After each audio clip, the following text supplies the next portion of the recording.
Okay, my Kriya Yoga guru, Yogi Ramaiah, he was South Indian guy, born 1923 and passed away 2006. He was actually from Chettiar family. It's a very famous clan in South India, especially in Tamil Nadu. Many extremely rich people and politicians are from this Chettiar family. And the grandfather of my guru was Annamalai Chettiar, one of the most famous Chettiar and one of the most rich people of this clan in the end of 19th century, beginning of 20th century. But you know, somehow my guru Yogi Ramaiah, he met Mahavatar Bababji when he was, let me see, something like 28 years old. 28 years old, when Ramaiah, at that time not Yogi Ramaiah but just Mr. Ramaiah, it was 1952, and it's somehow connected, it's a great mystery how, but somehow connected with the great historical event for the Kriya Yoga, because 1952 Yogananda Paramahamsa, he left his physical body, and actually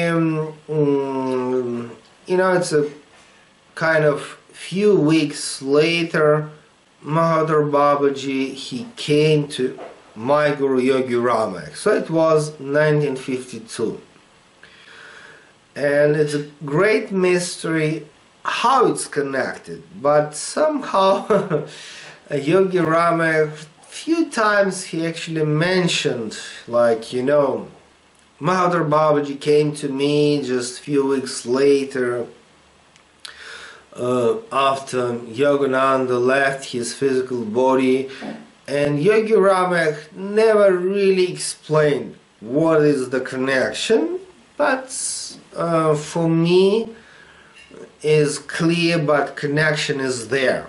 Because Yogi Ramaiah himself, he just pointed few times that Mahavatar Bababji appeared in front of him, you know, like few weeks after Yogananda complete his mission. So it means some connection is there. And Yogi Ramaiah from the very teenage was very much spiritually and intellectually oriented. But Yogi Ramaiah, since his teenage, was interested in a few things which were really unusual for that society. I mean, ancient South Indian Tamil literature, Sanskrit language, and classical Vedic and tantric and yogic scriptures. Then classical medical science like Ayurveda and Siddha medicine. Siddha medicines, as you must probably know, is a South Indian classical herbal, and not only herbal medicine. So all the unusual things. And that's the reason why when he was a kind of 16, 17 and 18 years old, he chose to become a student of Madras University. And at that time it was the best university in South India. And in the very beginning it was a huge scandal, you know, with his father and most of his relatives, because can you imagine that a young man from the extremely rich family, decided to learn more about literature, spirituality, philosophy, traditional medical science, out of sense. Okay. And anyway, he was so determined to learn all that things, and he got support from his mother, because his mother was an extremely spiritual person. She was practicing meditation and the mantras, and she was, always meeting different yogis. So it means in the house of young Ramaiah was, by the way, wonderful library, home library with a bunch of books, starting with ancient Vedic scriptures and ending with William Shakespeare. And that's because of mother, actually. And mother supported him, and that's how he became actually student of Madras University, and even she supported him with his decision to continue his education in the United States, to learn many things, including modern Western medical science. But then it's, yeah. And he was rich all his life. He was born in a rich family, but he was not rich all his life, because well, in 1952 he met Mahavatar Bababji, and 50s, okay, he spent actually in Himalayas with Mahavatar Bababji and Goraknath and Agastya Muni and Babaji Nagaraj, many different immortal yogis. That's the reason why we have information about different immortal Mahatmas, because Yogi Rama himself, he met different one. That's the reason why very special, really special thing about our tradition, that we know, we may, if you wish, discriminate between, okay, this Babaji, who is Mahavatar Babaji, another Babaji, who is Goraknath, and still one more, who is Nagaraj Babaji, and who actually was born in the beginning of 3rd century, 203, I believe, in South India. And because for the most practitioners, like kind of mixture, they can't they see the difference. What is the difference between, okay, Mahavatar Babaji, about whom Yogananda spoke, wrote, better to say, about whom in his autobiography of a yogi, and then, okay, what is the difference between this Mahavatar Babaji and great Goraknath from the ancient scriptures, and then one more Babaji, who is a Nagaraj, some new personality, okay.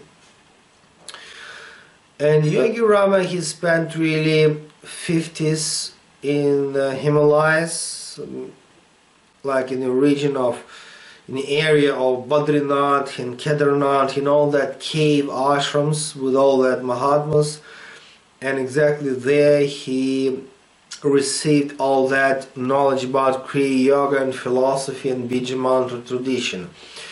And in the 60s it's happened something really few pretty difficult and kind of bad events in his life. First of all, his wonderful wife, whose name was Taivani Achi, she passed away because of poor health, and it's also kind of divine, one more divine mystery, because Yogi Ramaiah was trying to heal her, but according to the karma, she passed away while still pretty young. I think she was something like 35 years old when she passed away, and it was no children for them. Okay, later on Yogi Ramaiah was like remarried, and in his family was born like 2 sons and 1 daughter, 3 children, but it was like a new family. And in the middle of 60s, okay, his wonderful wife Taivani Achi, she passed away because of poor health, and it was purely karmic story. And also his relatives decided to steal from him all his possession, and that was also very awful story, because all his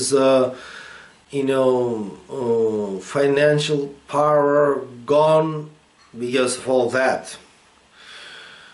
And even I know the stories when some of his relatives, can you imagine, with the force entered his house and took all the boxes with the jewelry. Even that happened. It was really something like a kind of movie, action movie kind of story. But in the middle of 60s, finally Mahavatar Bababji and other masters, they told to Yogi Ramaiah, just forget all that, it's a proper time for you to shift to the United States, just forget all that. And after his wife passed away and he got lost all his financial power, it was 1968, he immigrated to the United States. And it was not just immigration, it was a kind of spiritual mission, and Yogi Ramaiah, his mission was to work with a very small, limited number of disciples in the West. And he met few people in the United States, in London, in Australia, in Europe, in Russia, a couple of people. And do you know when he started to teach Kriya Yoga people? As far as I know, he started to teach people Kriya Yoga in the West more or less immediately after he came actually to the United States. It was the end of 60s, 1968. And in the beginning, okay, he spent some time in New York, then he Arizona and California to the West Coast. But anyway, first few years he spent in the East Coast, mostly in New York, and he was working for some period of time in a bookstore. He was working in a medical some institution. That time, he became MD, medical doctor in the United States, so he worked in some medical hospital or something like that as a medical doctor, and then later on he shifted to the Arizona and California and established some small groups there. Anyway, his the huge question was, okay, he was the direct disciple of Mahavatar Bababji and Goraknath. It was a great chance for him to be extremely famous, but his mission was to work with a small number of people. That's the reason why his behavior was a kind of crazy man, because he was, he done everything not to become famous. That was strange, but that was, okay, his part of the job. And that time in 70s and 80s, he met few extremely famous gurus, and one of them was Carlos Castaneda. Another one was Yogi Bhajan, who is the founder, who was, better to say, founder of so-called Kundalini Yoga tradition. At that time he met Swami Satchitananda, also famous in the West. But he himself was like a strange guy who was doing some kind of business and teaching small group of disciples, and that was his approach. And his financial support was from his anyway business in South India. And yeah, he left South India, but not completely. He visited Tamil Nadu, his homeland, every year, and his main business was in South India anyway, by the way, not in the United States. And so it was different kind of business related to the construction, jewelry, agriculture, trade. It was not a big one, because okay, he got lost all his financial power in 60s, but anyway, because he was very good as the businessman, he restarted it like from the 0 point, and he could support him just because of business, and that's the reason why he was not actually depending on his students or seminars. He was just doing his business. It was one part of his life. Another one was his family, children, and some stupid disciples, you know, whom he was also teaching very much privately. I think that 1 or 2 times in a year he could organize seminars and workshops. Normally it was 7 or 8, sometimes 10 days programs, and just once or twice in a year, and sometimes it was in any part of the world, sometimes in India. And and at that time some kind of 50 or 100 of people could come and participate.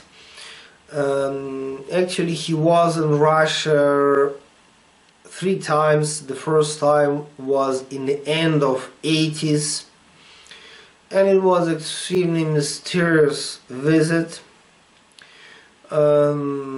Actually, in the end of 80s he was maybe 1 or maybe even 2 times in Russia, and he went to Baikal Lake, he went to Altai Mountains. It's extremely powerful places, and normally we know about, okay, Himalayas and all that area, but mostly, globally speaking, people don't know about Altai Mountains. But actually Altai Mountains, if you take map, is exactly North Himalayas, and in the Russian mystical tradition we consider this as extremely powerful. I'm planning to organize a few seminars there.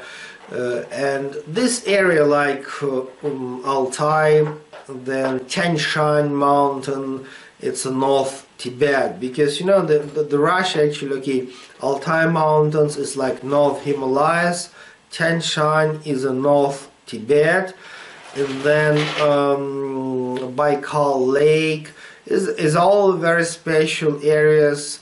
And saw Yogi Ramaiah in the end of 80s. He went there, and let me repeat, it's quite questionable. Was it 1 time or twice? But it was interesting that in that time he was not organized any seminars, any public meetings, because it was like, you know, stupid perestroika time, and maybe he decided not to contact any yoga practitioners, but he himself came as a tourist and just went there for some mystical reasons, and later on, in the beginning of 90s, he visited Moscow twice with the seminars.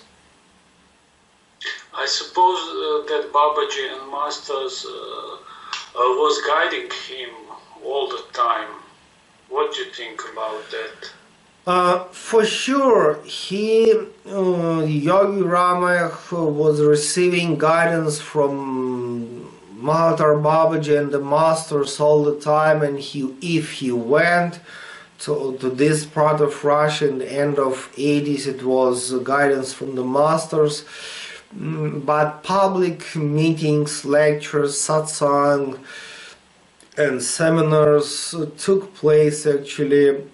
It was beginning of 90s, and 2 times he organized some seminars, and at that time in Moscow, I believe he gave some pranayama and mantra initiation, and only to few people he gave real Kriya Yoga instruction.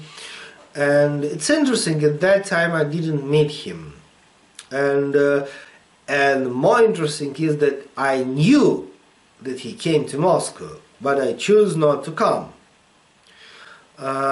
You know, I was interested in meditation and yoga since the end of 70s. At that time I was really just 8 or 9 years old, but I was started to practice Hatha Yoga and Pranayama because it was extremely interesting for me, and I experienced different mystical things.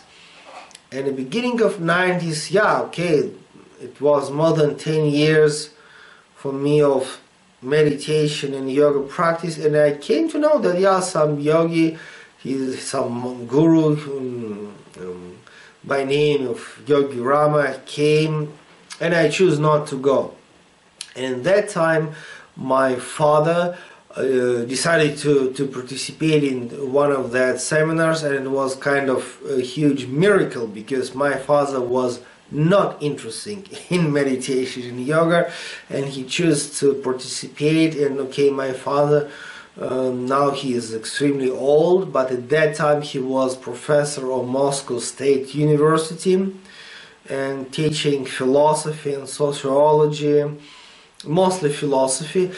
And he just decided, to go and see the Indian yogi, come to know about what it's all about. And it was quite strange. And after that program in Moscow, Yogi Ramaiah invited my father personally and some other people to come to his ashram in South India.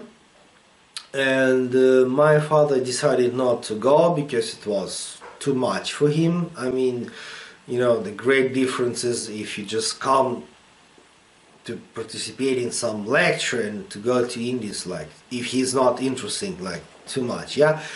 And he told me, okay, why not you to go?